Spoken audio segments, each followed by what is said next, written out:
Listen, his poodle's going through a divorce, his pig had puppies. That's not my fault. You know what is my fault? Giving him money, okay? What he needs to do is pay me back. Get over his problem. I don't care. That's tough. It's life.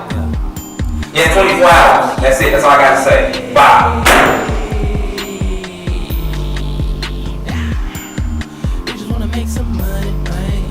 Oh, hey. Didn't see you there. I was just, handling some business.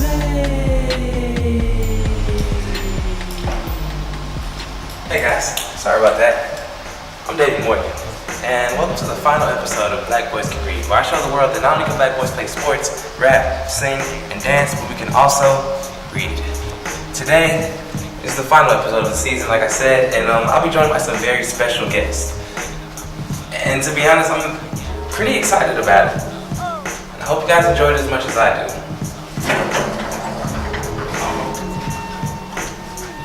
Here we go.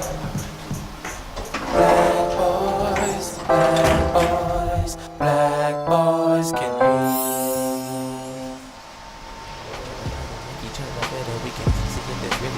Like I stated in episode 1, I started the series to try and deflect the overblown stereotype that black boys just aren't educated. The response has been nothing but positive and overwhelming, and I'm very grateful for that. So with all that said, it would be remiss of me to overlook the ones who literally made us black boys what we are. I'm inspired by writers like Langston Hughes, James Baldwin, Amiri Baraka, but there's a plethora of black female writers out there who've inspired me as well. So in today's episode of Black Boys Can Read, I've chosen to make it Black Girls Can Read, and I'll be showing love to all the black girls out there. To help me with that, I have two of my favorite female writers in Dallas, Lao Trina Mai.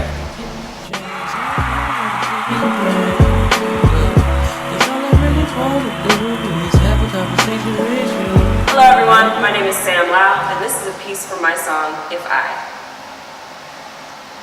Tempers run high, and trauma runs deep. Tears never stop, and the heart continues to bleed. Tempers run high, and trauma runs deep. And there's a voice in the back saying, do the right thing. But what's the right thing when your soul is starving, and when you're crying out, they say you're crying wolf, like the moon, and you never get the boon you deserve, and your faith begins to waver, and the doubt is trying to have a word, and all your days they blur together, but you can't seem to find a purpose beyond the surface until you break free of all the worthlessness and let your essence flourish. Don't be a hard rock when you really are a gem, just need a good polish, rough edges need a trim, don't let them get you down, shine your light from within, baby, you know you are magic, got deep power deep within. Never bow your head unless you're praying away sins. Never bite your tongue, speak even when it's hard to hear. Never slow your steps even when loads get hard to bear. And never second guess who you are while you are here. Thank you one more time for Miss Lao.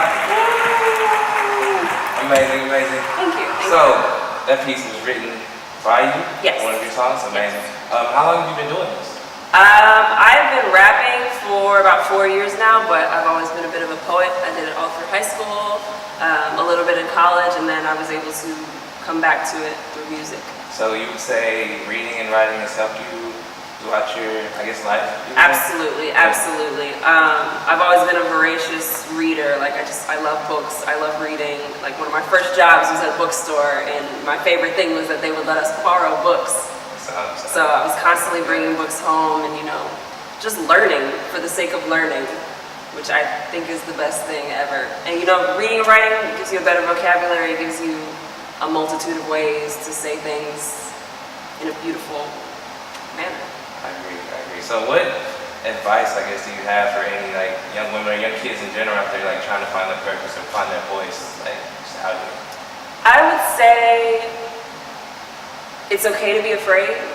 It's okay to acknowledge your fear. It's okay to acknowledge your jealousy. It's okay to acknowledge you might be hating on somebody, but the trick is to not let it consume you. Acknowledge that you have that feeling, acknowledge why you have that feeling, and then see how you can move forward from that. Because I feel like when we don't move forward from that, it cripples us. It stops us from doing something that we would love, all because we're too concerned about what is going on around us. That's true. I feel like I should be writing this down. So where can the people find you? Where can they look up, hear your songs? Or You can find more information about me at thesamlao.com. That's TheSamlao.com. Y'all give it up one more time for Miss Sam Lao. David Williams, Black Boys Can Read, special edition Black Girls Can Read. And thank y'all.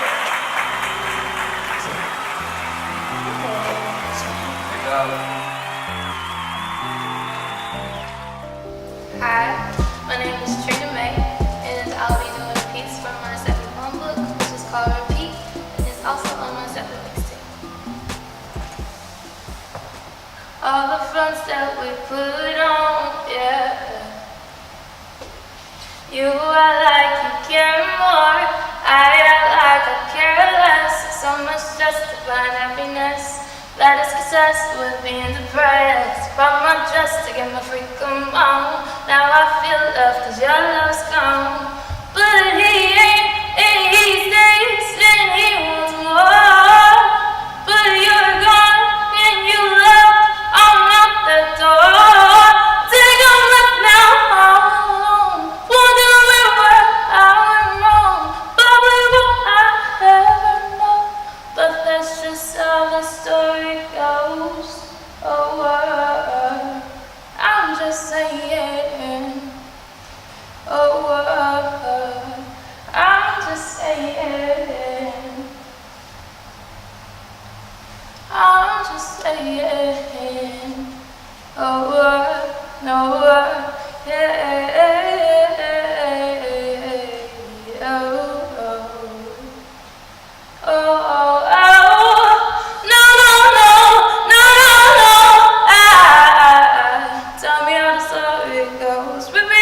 Tell me how the story goes, repeat. Tell me how the story, repeat. Tell me how the story goes. Tell me how the story, repeat. Tell me how the story goes. Oh, oh, oh, oh, repeat. Have a seat, please. Beautiful, beautiful. So you wrote that yourself? Yes. How long have you been doing this? As far as writing, I would have to say it started really early just because I had dope ass daydreams and like for real, it was like a whole thing. Me and my best friends when we were 10, we would make up our daydreams. And pretty much I liked mine, so I would go back and rewrite them. Right. So you've been writing for a while, pretty much your whole life. Yeah. So how has it helped you, like reading and writing, how has it helped you throughout your life, like find yourself or through hard times or whatever? So, I was a nerd for like all of school. So as far as like reading, that was my staple. If I barely watched TV, I used to get yelled at because I would have the light on for too long. She was like, turn the light off. I'm like, I got one more chapter. Why are you hating? So it kind of went hand in hand. Like, I wrote my life away, but I also read so many books. They just, I don't know, they just all kind of meshed into who I am now. So what advice would you have for young women or any, just young kids in general out there who are struggling to find their voice and their purpose?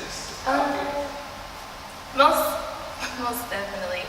I would have to say, listen, like, if anything, if it be to the people that are encouraging you, if it be to yourself, you need to listen. Like, there's so many things around you, and if you just listen, you would hear your purpose. You would hear that destiny that's calling you, literally. So, yeah. So, for the people out there, where can they find you? Where can they listen to your stuff? Where can they get your book? Yeah. So, everything is Trina Mai. That's Trinamai, not M-A-Y. That's Twitter, Facebook, Instagram. Also my Bandcamp, also my SoundCloud. As far as the book, you can go to Amazon.com, and that's Steppy Poem Book.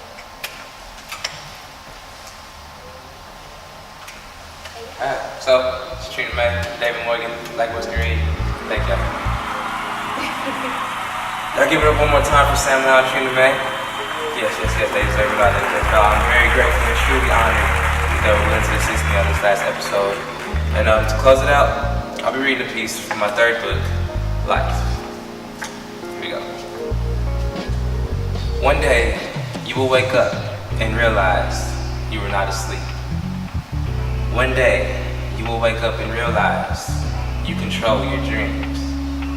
One day, your eyes will open like windows on the first day of spring, and you will realize all you have is all that you need. I'm David Morgan, this has been Black Boys Can Read. Thank y'all for tuning in. See you next time.